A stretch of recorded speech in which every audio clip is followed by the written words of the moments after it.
Hey everybody, welcome to Nette's Cow Emporium and your whiskey mama making you some hamburger soup today. Hamburger soup is one of those basic recipes that uses ground beef. Now, if you've ever really thought of it, ground beef isn't actually a section on the cattle. It's not a section on the cow that you might chop off. In fact, it's from all the little bits that can't get turned into something more delicious. So they put it in a grinder and grind it up with a little bit of the fat. So along with the ground beef, and I got like 0.884 kilograms of ground beef. So if you guys are all really smart, I don't know how many pounds that is.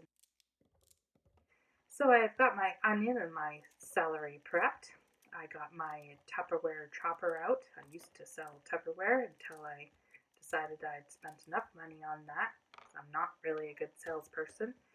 But this little gadget is wonderful. You see I cut the onion in half, roughly chopped my celery. And how many spins is that? That's about 6 or 7 spins. Now I don't always chop my celery and my onions that fine for my soups. And if you're a perfectionist, like I definitely was not in this video today, I don't care if there's some bigger pieces and some smaller pieces.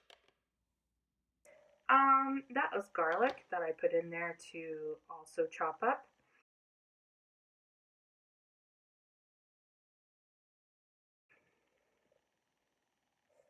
So here I am rinsing the pearl barley because as a barley grower myself, this is not the kind of barley we grow. That'd be epic. But this is maybe what they call hulless barley, pearl barley. So there's no like itchy part on the outside. You definitely want to rinse that shit because like the mice and the little critters outside, flies and stuff, they don't know that you're going to use that for food. And you want to be clean, okay? So here is some fat that I drained off from the hamburger soup. That is one fat that I do not like. So there I am, showing you what the cooked hamburger and thyme looks like, and I'm like, oh wait a second, I left the thyme bits in there. As my brother would have said if this was turkey dinner, it's time to get those weeds off the turkey, Nette. Anyway, this is not turkey dinner, but I do love me some fresh thyme. So, digging the thyme out of the pot, as it has imparted a lovely flavor already. I wouldn't normally, I've never added it to ground beef. However, I did this time. The flavor goes in, the little leaves will fall off, and I'm adding the celery onions. I'm going to give that a little stir. Everything's going to blend together. Onions and celery, yeah, there you go. The onion and celery, they're going to start to cook a little bit, and because I chopped them so fine, they're going to cook really quickly. So I decided at this time to add the garlic. 3 cloves of garlic, if you remember. And it was 1 onion and about 4 stalks of celery, if you're keeping track so far. And a small bunch of thyme. You're welcome. Okay, here we go. Another peek. Well, that looks delicious, Nette. Keep going. Okay, what comes next?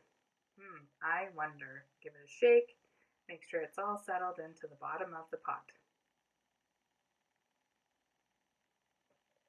Oh, who's the smarty pants with the green beans?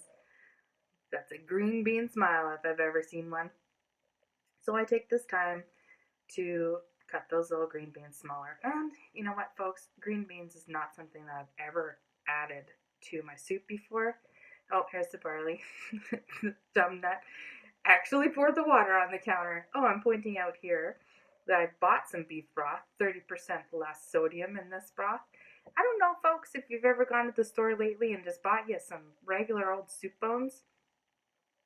Man, just for like a couple of soup bones to make your own broth is ridiculous. Like you're talking bone and not hardly even any meat on there to actually make the meat. $9. Okay, I'm showing you here is some tomato powder. Now that is freeze-dried tomatoes that have been crushed into a powder, thanks to this company called Thrive Life. And no, I'm not, this is not a Thrive Life video. And yes, I don't know which side obviously shows the word kale on the can. So, Thrive Life sells freeze dried food, and I actually buy it monthly as a part of my regular grocery shopping. So, there it is. I'm going to pour some into the pot. And it just rehydrates nicely. Don't tell Glenn that I put some veggies in there. Oh, bay leaves. Gotta have your bay leaves. Okie dokie. Here we go with the beef broth. Anyway, back to the beef broth. Yeah, you know what? You can't buy this stuff as cheap as, or make this stuff as cheap as you can buy it. There's just no way. Now, this stuff isn't going to be quite as healthy for you, and you can buy um, homemade beef broth from the store.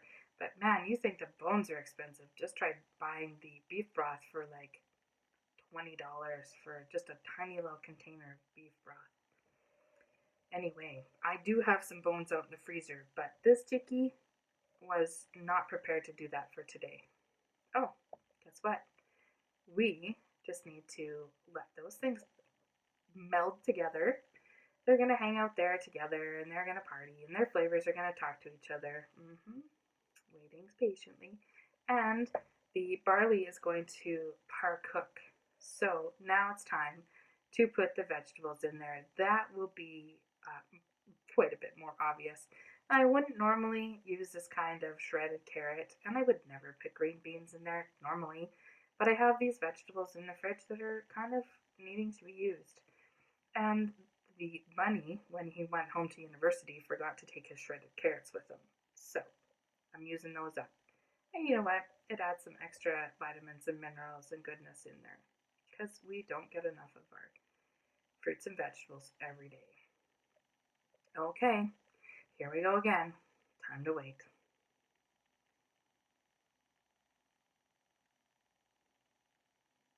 And there we have it, folks. Hamburger soup in less than 2 hours. Thanks for watching, everybody. Have a great day.